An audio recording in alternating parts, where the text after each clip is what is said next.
What's up et catch addict et bienvenue dans cette nouvelle vidéo, c'est Jimbo et je serai votre commentateur aujourd'hui. Et aujourd'hui mes chers amis catch addict, on se retrouve pour le Jimbonostic, le prono de Jimbo pour le Royal Rumble 2022, le prochain pay-per-view de la WWE. Et d'ailleurs on peut même plus appeler ça de pay-per-view parce que maintenant ce sont des premium live events, donc des PLE proposés par la WWE, qui aura lieu sur le WWE Network, qui sera commenté par nos chers Christophe Ajus et Nadir Mohamedi.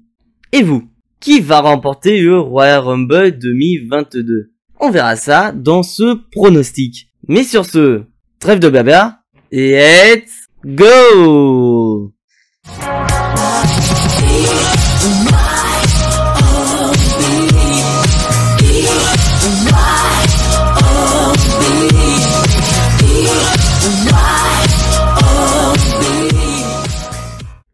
Alors, le Royal Rumble. La route vers WrestleMania est officiellement ouverte, car depuis plus de 3 décennies, le vainqueur du Royal Rumble obtient son main event dans le plus grand show de la WWE, WrestleMania. Et donc cette année ne fait pas exception à la règle, avec bien sûr nos deux Royal Rumble matchs traditionnels féminins et masculin qu'on nous propose depuis 2018.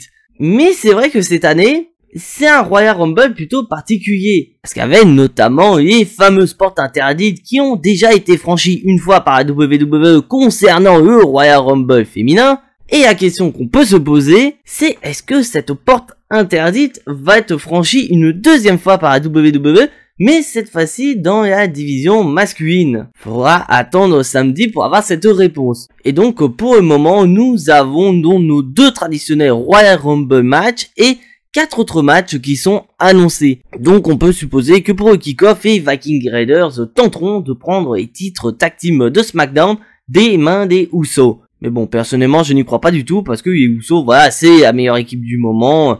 Ils sont en train de battre le record de longévité pour le titre de SmackDown, donc je ne vois pas les Viking Raiders récupérer les titres. Donc on va passer par la carte principale et on va commencer par le match qui m'attire absolument pas. Le match mixte opposant Edge et Beth Phoenix face à Maryse et The Miz. Mais avant de commencer ce pronostic, je tiens quand même à dire mais bordel, la shape de Beth Phoenix est tout simplement incroyable. Et là franchement on pourrait dire que Beth Phoenix a le physique pour aller taper Charlotte Flair ou encore Becky Lynch à WrestleMania. Il y a vraiment pas de problème là-dessus. Donc j'ai un peu peur pour Maryse quand même. Donc c'est vraiment je pense une rivalité de transition et j'espère sincèrement que cette rivalité va se terminer une bonne fois pour toutes, que ce soit pour Edge ou pour The Miz. Sachant qu'en plus d'après les rumeurs, on pourrait avoir une putain de rivalité opposant Edge à AJ Styles à l'approche de WrestleMania. Que bon, on sait très bien que WWE aimerait bien de faire ce WrestleMania 38, le plus grand WrestleMania de l'histoire,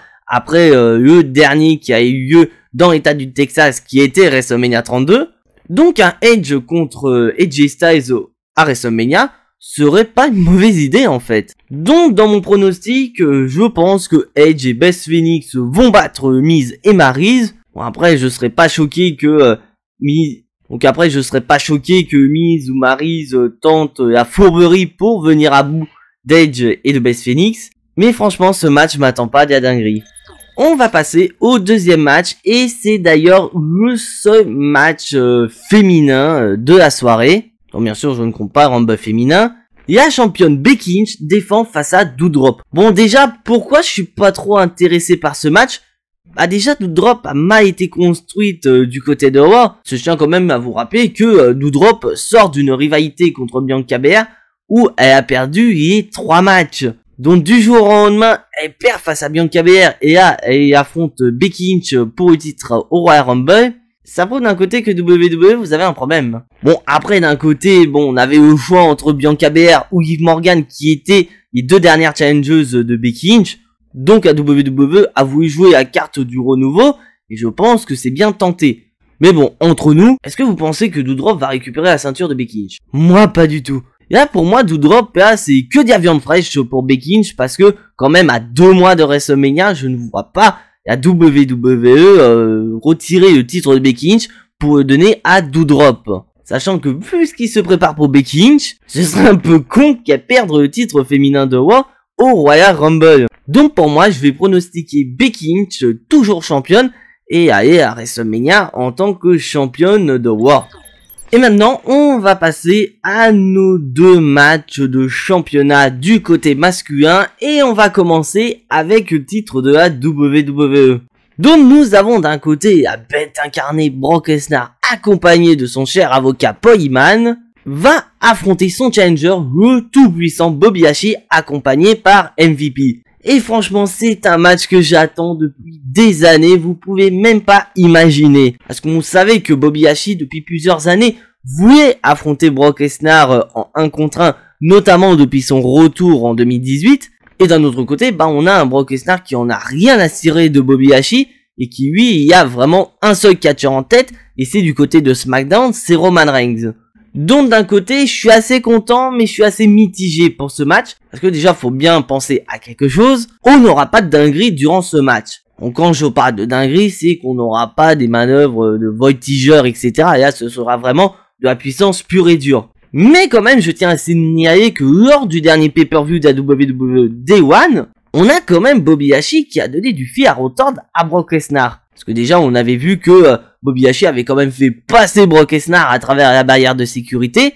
Et on a vu qu'en fin de show, quand Brock Lesnar a récupéré le titre, celui qui était vraiment le plus dégoûté, c'était Bobby Lashley. Donc c'était à peu près prévisible que la WWE allait nous créer cette rivalité entre Bobby Lashley et Brock Lesnar. Mais après, est-ce que dire que Bobby Lashley aura des possibilités de prendre le titre WWE des mains de Brock Lesnar? J'ai envie d'y croire, mais pas trop quand même.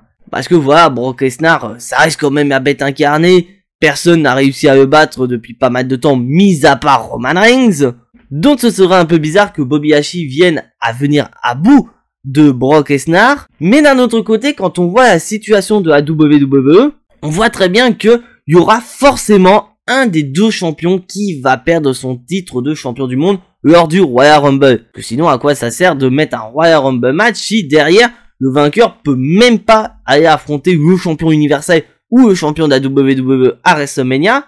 Parce que les 2 seraient en train de se taper dessus dans un match champion contre champion, ceinture contre ceinture, en 1 contre 1. Donc c'est clair qu'il y aura un champion qui va perdre son titre lors de ce Premium Live Event. Mais maintenant, la question qu'il faut qu'on se pose absolument, c'est qui WWE va faire perdre pour vraiment qu'on ait la confrontation entre Brock Lesnar et Roman Reigns? Est-ce que ce sera Brock Lesnar ou est-ce que ce sera Roman Reigns? Donc moi, dans mon pronostic, je ne vais pas pronostiquer Brock Lesnar qui va perdre le titre. Bien au contraire, c'est lui qui va conserver le titre face à Bobby Lashley. Parce que d'un côté, vous allez comprendre pourquoi je choisis Brock Lesnar comme étant le champion qui va conserver le titre. Et que malheureusement pour moi Roman Reigns ne restera pas fort. Et donc en parlant du 2e champion à la WWE, nous avons notre chef tribal Roman Reigns qui va affronter son ancien frère du Shield, Seth freaking Rollins. Donc déjà rien que sur le papier, ça promet d'être une dinguerie. Parce qu'on sait déjà que les 2 catcheurs sont capables de nous proposer des dingueries quand ils sont dans le ring. Il suffit de voir à Money in the Bank 2016 où les 2 catcheurs se sont affrontés pour la dernière fois en 1 contre 1 pour un match de championnat. C'était clairement une dinguerie. Donc on sait très bien que les 2 catcheurs, ils en sont capables de nous proposer ce type de match. Et d'un autre côté, on a vraiment un Seth Rollins qui va vraiment vivre dans le passé, qui va rappeler les histoires de The Shield en disant que d'un côté c'est lui qui a créé le Shield mais qui a également détruit, et il peut faire la même chose du côté de Roman Reigns. C'est-à-dire que c'est lui qui a créé Roman Reigns, donc de ce fait qu'il en est le créateur, il peut en être le destructeur.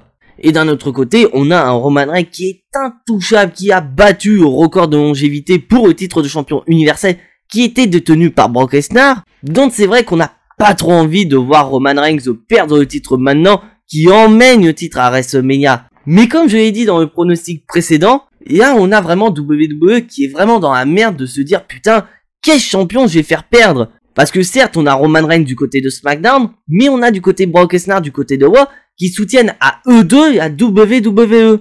Donc le problème qu'on peut avoir c'est que c'est sûr que l'un des deux perdra le titre et que celui qui perdra le titre ira affronter l'autre champion à WrestleMania. Et bien sûr, comme je vous le dis, la question c'est qui va perdre cette ceinture? Parce que d'un autre côté, voir un Seth Rollins se battre Roman Reigns et amener le titre du côté de Raw, n'est pas une mauvaise idée. Comme ça permettrait à Roman Reigns et à Brock Lesnar de se concentrer du côté de SmackDown et un Seth Rollins qui va construire sa route vers WrestleMania. Parce que je tiens quand même à vous rappeler, mes chers amis catch addicts, que Seth Rollins n'est jamais allé à WrestleMania en tant que champion. Après, effectivement, il en a gagné des titres à WrestleMania, notamment le titre WWE à WrestleMania 31, le titre intercontinental à WrestleMania 34, ou encore le titre universel lors de WrestleMania 35. Mais c'est vrai qu'il n'est jamais allé à WrestleMania en tant que champion. Donc moi j'ai envie de jouer à carte du risque, j'ai envie de jouer à carte de la dinguerie, donc je vais pronostiquer Seth Rollins vainqueur et nouveau champion universel. Et grâce à cette victoire, Seth Rollins amènera le titre universel du côté de Raw avec potentiellement le retour du titre universel en rouge. Ma version préférée pour le titre universel, à vrai dire. Donc après, quelle sera la suite pour Roman Reigns? Le show n'est pas encore terminé.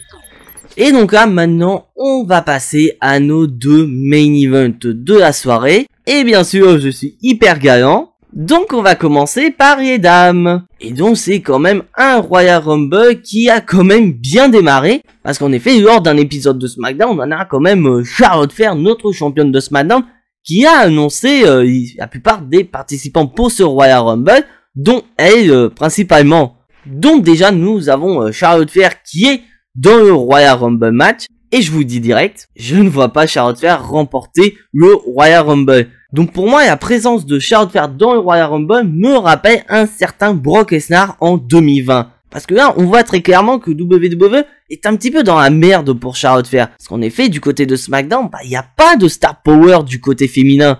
On a certes Sasha Banks, mais elle est blessée. Donc la question qu'on peut se poser, c'est qui aurait suffisamment de star power pour affronter la reine Charlotte Flair, quoi. C'est ça le truc. Donc pour moi, ça va passer par le Royal Rumble et surtout par l'élimination de Charlotte Flair. Donc la question qu'on peut se poser, c'est qui pourrait éliminer Charlotte Flair? On pourrait avoir notamment la légende Yuta. Parce qu'on a eu quand même une confrontation entre Charlotte Flair et Yuta qui s'est quand même terminée par une tarte de Yuta sur Charlotte Flair avec un Twist of Fate.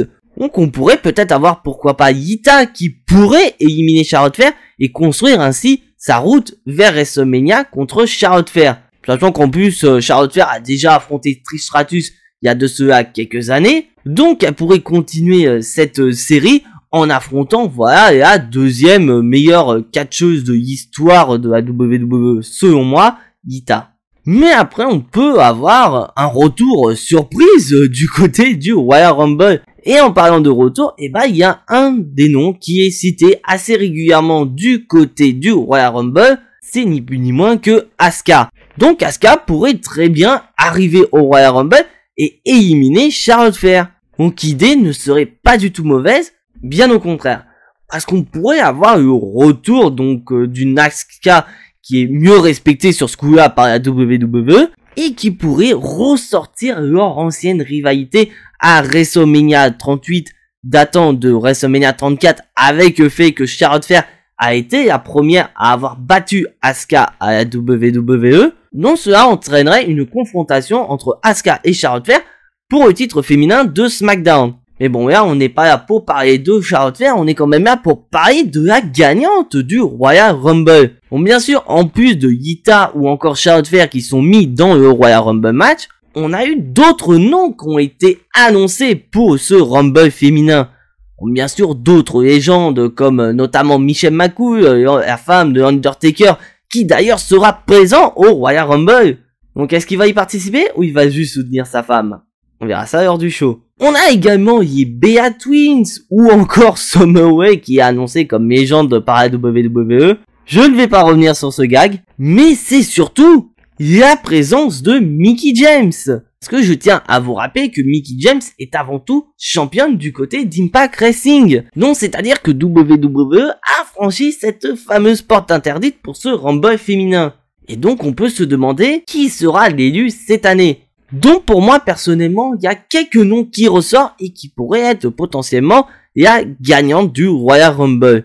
Au moins je pouvais pourquoi pas imaginer ou la whipper, mais vu comment WWE ne la respecte absolument pas vu qu'elle est en rivalité avec Nikki ASH, j'y crois moyennement. ma chouchou, Alexa Bliss, pourquoi pas. Mais comme malheureusement là, elle est en train de subir ses cours de psychiatre, dont je pense qu'on va pas l'avoir pendant un moment, on pourrait avoir par exemple Bianca Belair, qui en plus d'être la gagnante de l'année dernière, on sent quand même que Becky Lynch a un petit peu peur de Bianca Belair. Parce qu'on a pu le voir dans le fameux match triple menace où l'enjeu c'était un match de championnat, on a quand même Becky Lynch qui a éloigné Bianca Belair du match. Donc Bianca Belair était vraiment la personne que Becky Lynch ne voulait pas du tout affronter. Donc là, ce serait une raison pour Bianca Belair de remporter le deuxième Royal Rumble de sa carrière et surtout le deuxième Royal Rumble d'affilée, ce qui serait historique dans la division féminine.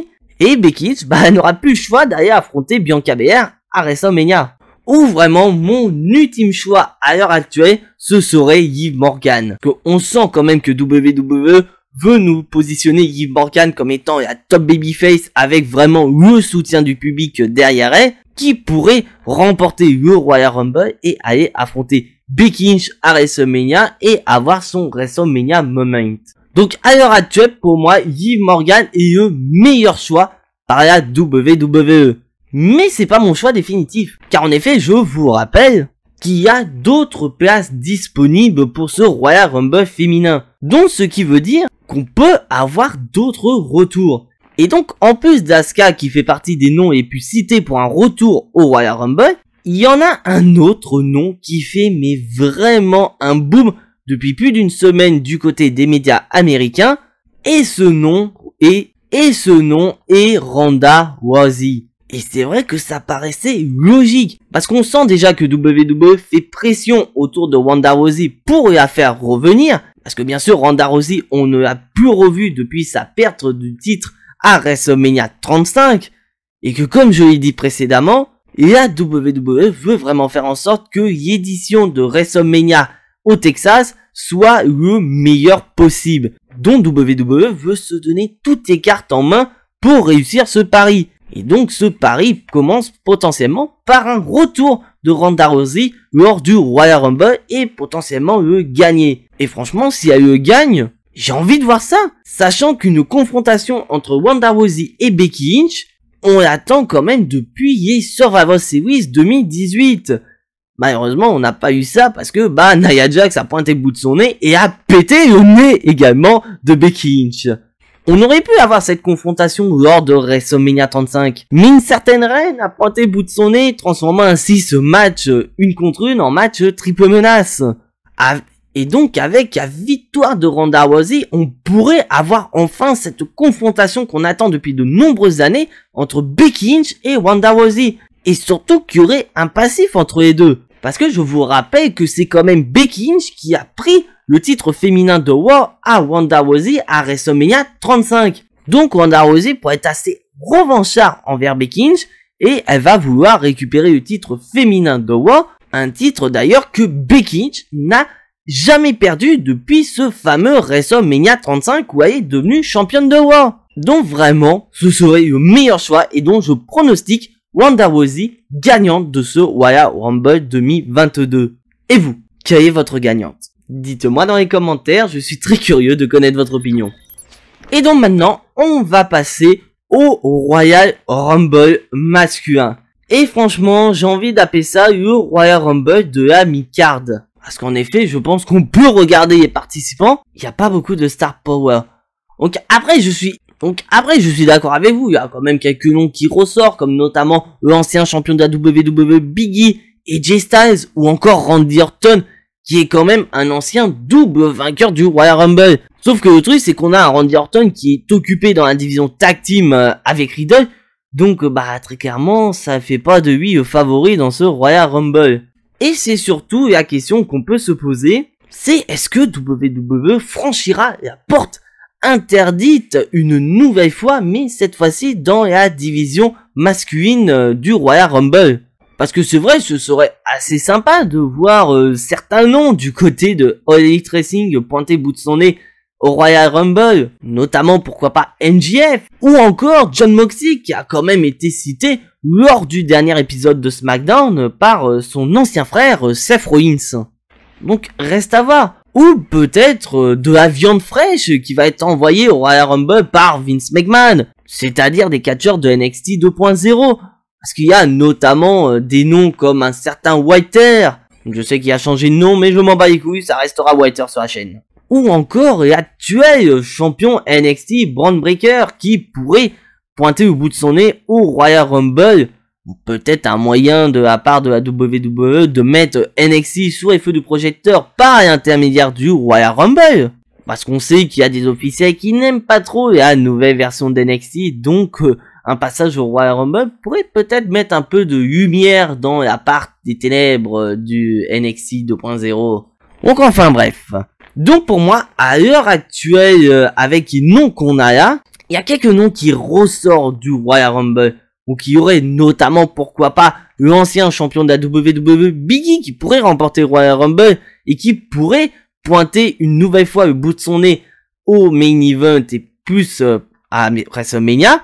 Donc on pourrait peut-être avoir le retour de la Coffee Mania, mais cette fois-ci ce serait la Big E Mania avec un Big E qui pourrait remporter un titre de champion à WrestleMania aux côtés de ses frères du New Day, donc Xavier Woods et Kofi Kingston, comme on a eu lors de WrestleMania 35 pour Kofi. On aurait pourquoi pas le choix de WWE 2K19 by Sturi et AJ Styles qui pourrait remporter le Royal Rumble et ainsi voilà sortir de la mid-card après avoir été dans la division tag team avec Omos, c'est ainsi son retour dans la division solo avec une victoire au Royal Rumble. Et puis sachant que comme je l'ai dit précédemment, j'ai pronostiqué Seth Rollins nouveau champion universel du côté de la WWE. Donc on pourrait avoir AJ Styles contre Seth Rollins au Royal Rumble. Bon, déjà lors de Money in the Bank 2019, ces deux-là nous ont déjà proposé une dinguerie. Donc revoir ces deux catcheurs s'affronter à WrestleMania, ça ne me dérange absolument pas, bien au contraire. Parce qu'on sait très bien d'avance que ce match mérite d'être une dinguerie monumentale. Et un autre nom qu'on pourrait citer, qui pour moi pourrait être l'un des favoris du Royal Rumble, c'est Kevin Owens. Parce que, en effet, dans l'historial à l'heure actuelle, Kevin Owens et Seth Rollins sont les meilleurs amis. Et c'est vrai que Kevin Owens nous a quand même bien trollé avec un match potentiel entre les deux à WrestleMania. Et d'ailleurs, sachant que ces deux catcheurs se sont quand même affrontés à WrestleMania 36 qui malheureusement ils ont pas eu la hype du public parce que malheureusement WrestleMania 36 avait eu lieu au Performance Center, donc il y avait plus que les murs pour applaudir la prestation de ces deux catcheurs. Et puis surtout que ce match a quand même été une dinguerie entre Kevin Owens et Seth Rollins. Donc moi ça me gênerait pas de voir pourquoi pas Seth Rollins se faire trahir par Kevin Owens avec l'idée que Kevin Owens est un menteur, mais Seth Rollins a commencé à le croire, alors qu'en fait, depuis le début, c'était que du mytho. Seth Rollins n'était pas son meilleur ami, il ne voulait qu'une seule chose, c'était le titre de champion universel. Et donc, ça aurait fait ainsi ce match à WrestleMania entre les deux catcheurs, et on aurait eu droit à une dinguerie, la dinguerie qu'on a eu à WrestleMania 36, sauf que cette fois-ci, on aura du public pour nous sortir des This is Awesome ou des Holy Shit lors de ce match. Bon, après, là, c'est par rapport aux noms déjà connus. Parce que je vous rappelle qu'on peut encore avoir des surprises lors de ce Royal Rumble. Parce que, effectivement, comme je vous l'ai dit précédemment, WWE veut absolument son match entre Brock Lesnar et Roman Reigns à WrestleMania.